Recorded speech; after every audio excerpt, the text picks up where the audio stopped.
वानखेड़े में था मुकाबला, लेकिन एक भी 50 देखने को नहीं मिली। स्कोर भी ऐसा था जहां पर लगा कि शायद ये मुकाबला हम वानखेड़े में देख रहे हैं या कहीं और। लेकिन यही है आईपीएल की खासियत, क्रिकेट की खासियत। जो आप अनुमान लगाते हैं होता है उसका ठीक उल्टा। एमआई ने मुकाबला जीत लिया, एसआरएच से उसी का हम कर रहे हैं रिव्यू। स्वागत है आपका ESPN cricket info time out Hindi में। और हमारे साथ यहां पर दो खास मेहमान मौजूद हैं, चेतेश्वर पुजारा, संजय बांगर। आप दोनों का बहुत बहुत स्वागत। संजय भाई, मुकाबला मतलब ऐसा लगा कि बड़े जल्दी खत्म हो रहा है, लेकिन उसके बाद एक एंटी क्लाइमेक्स भी देखने को मिला। जो विकेट्स गिरती रही, थोड़े से आराम आराम से वहां पर डीआरएस भी, जो अंपायर्स थे वो भी शायद उनको भी लगा कि थोड़ा सा टाइम लेते हैं, और देर होता चला गया। अजय, क्योंकि इस स्टेज पे क्या है, सारी टीमें चाहती है कि जीते। और मुंबई इंडियंस ने भी कोई जल्दबाजी करी नहीं, क्योंकि पिछले मैच में दो दिन पहले जो हुआ था पंजाब और केकेआर के मैच में, जब ऐसा लग रहा था कि ये आसानी से बना देगी केकेआर, तो इस स्टेज पे 2 पॉइंट्स मिलना जहां पर ये टीमें बैठी है वो काफ़ी महत्वपूर्ण, इसीलिए एमआई ने थोड़ा सा समय लिया। जी हाँ, मगर ये थोड़ा सा अलग पिच भी था। वानखेड़े में अक्सर बड़े शॉट लगते हैं। आज हमने बल्लेबाजी इसका स्तर जो है उतना ऊपर देखा नहीं, बल्लेबाजों से बड़े रन बने नहीं। इस वजह से एक थोड़ा-सा लो स्कोरिंग मुकाबला रहा। तो फिर भी मुंबई इंडियंस अंत में वो खुश होगी इस जीत को लेके। बिल्कुल, और खुश होंगे विल जैक्स भी। जैक्स ऑफ ऑल ट्रेड, पहले बॉल हाथ में मिली, वहां पर 3 ओवर 14 रन 2 विकेट, फिर बैट से उन्होंने मुंबई को जीत दिलाई। बिल्कुल परफेक्ट फिनिश जो चाह रहे थे विल जैक्स से मुंबई इंडियंस। और उनके ऊपर प्रेशर बिल्ड हो रहा था। देखिए उनकी जो परफ़ॉर्मेंस अभी तक रही है ये आईपीएल में, कहीं न कहीं ऐसा लग रहा था कि अगर 1-2 फेलियर और आते तो शायद उनके रिप्लेसमेंट के लिए मुंबई इंडियंस सोचते थे। बट आज का जो परफ़ॉर्मेंस हुआ उनका गेंदबाज़ी और उसके बाद बल्लेबाज़ी में, उसके बाद बहुत रिलैक्स हो गए होंगे वो।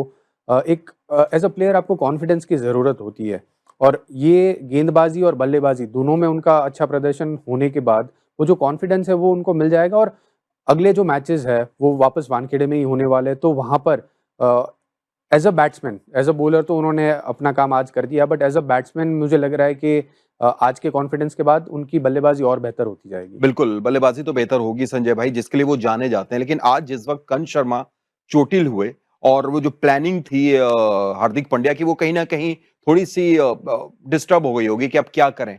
वहाँ पर जैक्स एक सरप्राइज़ बॉलिंग ऑप्शन उनके लिए।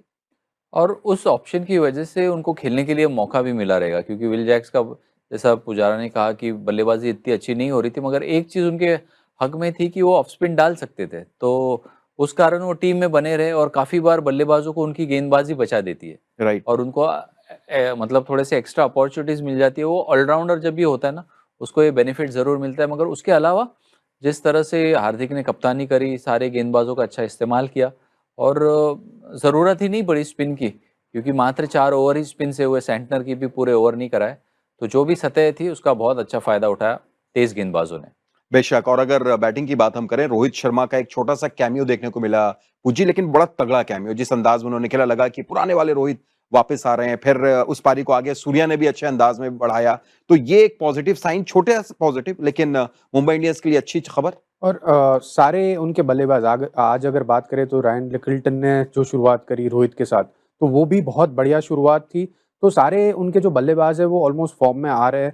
ऐसा लग रहा है कि हर एक प्लेयर है वो उनका कंट्रीब्यूशन है। देखिए बड़ा कंट्रीब्यूशन हो या ना हो, बट टी20 फॉर्मेट में अगर आप इम्पोर्टेंट 20-30 रन टीम के लिए बनाते हैं, तो आपका वो एक रोल रहता है। और ख़ास करके जो पावर प्ले में है रोल रोहित और लिटलटन का, तो वो उन्होंने आज निभाया और आज दिखाया कि गेम को एक उनकी फ़ेवर में लेके गए, क्योंकि पावर प्ले टी20 फॉर्मेट में बहुत ही इम्पोर्टेंट फ़ेज़ होता है। वहाँ पर अगर आप जब ख़ास करके 160 चेज़ करते हैं, वहाँ पर अगर 50-60 रन पावर प्ले में बनते हैं विकेट गिरे बिना, तो वो एक बहुत बड़ा एडवांटेज होता है। और आज जिस तरह से शुरुआत हुई, it's a big positive for Mumbai Indians team. बिल्कुल। और अगर पॉइंट्स टेबल में भी वो 7वें नंबर पर आ गए हैं संजय भाई। अब उनका अगला मुकाबला भी वहीं पर खेलना है। चेन्नई सामने है, लेकिन अगर पिच ऐसी रहती है जो पिच आज हमने देखी, सामने चेन्नई रहेगी, तो फिर क्या ये थोड़ा-सा भारी पड़ जाएगा मुंबई को? हाँ, इसी तरह की पिच होगी और यदि पहले बल्लेबाजी करने के लिए एमआई की पारी आए तो थोड़ी-सी दिक्कत कर सकती है। मगर होपफुली, क्योंकि कुछ समय है 2 दिन का, मतलब आज 17 तारीख है और 2 दिन के बाद वो मैच है, तो 2 दिन काफ़ी होते हैं और अक्सर इतने छोटे गैप में जो ग्राउंड्समैन है वो एक और पिच तैयार करके पहले ही रख देते हैं। तो मुझे उम्मीद है कि थोड़ा सा ग्रास कवर और ज़्यादा होगा उस पिच के ऊपर और अच्छी तरीके से बल्ले पे आएगी वो गेंद। चलिए देखना दिलचस्प होगा। दूसरी तरफ अगर हैदराबाद की बात करें पूजी, तो ये टीम जिसके लिए जानी जाती है उसके बिल्कुल ऑपोजिट आज क्रिकेट देखने को मिली। आप हेड को देख लें, अभिषेक को देख लें। अभिषेक ने हालांकि 142 के स्ट्राइक रेट से रन बनाए, लेकिन फिर भी वो उनके स्टैंडर्ड से पावर प्ले में कम था। तो ये चेंज पिच को देखते हुए हुआ ऐसा आज? ये पिच को देखते हुए बिल्कुल चेंज हुआ है, बट उसके साथ में गेंदबाजी, जो मुंबई की गेंदबाजी है वो आज बेहतर रही, पावर प्ले में अच्छी रही और बुमराह का जो एक्स फैक्टर है वो पावर प्ले में भी नज़र आया। देखिए उन्होंने 2 ओवर जो डाले वहाँ पर अभिषेक और ट्रेविस हेड दोनों उनके सामने संभल के खेल रहे थे। उनकी जो स्ट्रैटेजी थी वो रन बनाना नहीं, बट विकेट नहीं गँवाना, वो था। तो ये विकेट में मैं फिर भी मानता हूँ कि पहले 6 ओवर में जिस तरह से एसआरएच की बल्लेबाजी हुई वो इतनी खराब नहीं थी। उन्होंने मैच गँवाया 6 से 15 ओवर के बीच में। वहाँ पर जिस तरह से बल्लेबाजी हुई उसमें रन ज़्यादा नहीं बने, जो इंटेंट था वो थोड़ा इतना ज़्यादा पॉजिटिव नहीं लगा और विकेट्स भी गँवाते रहे। तो वहाँ पर मैच उनसे थोड़ा दूर चले गया और जो टोटल अल्टीमेटली उन्होंने पोस्ट किया वो विकेट में, मुझे फिर भी लग रहा है कि 180 185 के आसपास अगर रन बनते थे, तो ये मैच और बेहतर होता और शायद एसआरएच उसको डिफेंड कर पाता।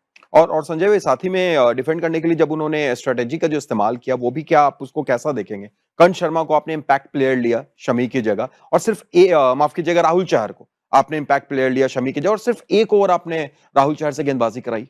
देखिए, उनको उम्मीद ये थी कि शायद वो जो पहला गेंद जो थोड़ा-सा रुक के आ रहा था तो उसी तरह से बिहेव होगा और उसके कारण उन्होंने राहुल चहर को लेके आए अंदर, मगर एक ही ओवर में उनको शायद समझ गया कि गेंद ग्रिप नहीं कर रही है। हालाँकि मुझे लगता है कि राहुल चहर को और मौके मिलने चाहिए क्योंकि बहुत काबिल गेंदबाज़ हैं और ऐसे लाइनअप में यदि आपकी तेज़ गेंदबाज़ी नहीं चल रही है, तो आपके पास अगर 2 लेग स्पिनर भी रहेंगे तो कोई प्रॉब्लम नहीं है, वो भी काम करके दे सकते हैं और ऐसे हमने कई उदाहरण देखे हैं। तो कुछ अलग करना होगा एसआरएच को क्योंकि जो चीज़ें उन्होंने पहले मैच से 7वें मैच तक करी है, उससे रिज़ल्ट मिला नहीं है। तो अब मुझे लगता है थोड़ा-सा परिवर्तन करना होगा या तो बैटिंग ऑर्डर में या तो फिर उस बॉलिंग कॉम्बिनेशन में। और अब हाफ सीजन दोनों टीमों के लिए खत्म हो चुका है, 7-7 मैच हो चुके हैं। तो एक छोटा-सा प्रेडिक्शन आखिर में कि क्या ये नीचे से ये जो 4 टीम है, हैदराबाद हो गई, मुंबई होगी, एक 7वें पर एक लास्ट में, ये आपको आगे जाती हुई नज़र आ रही है प्लेऑफ्स में?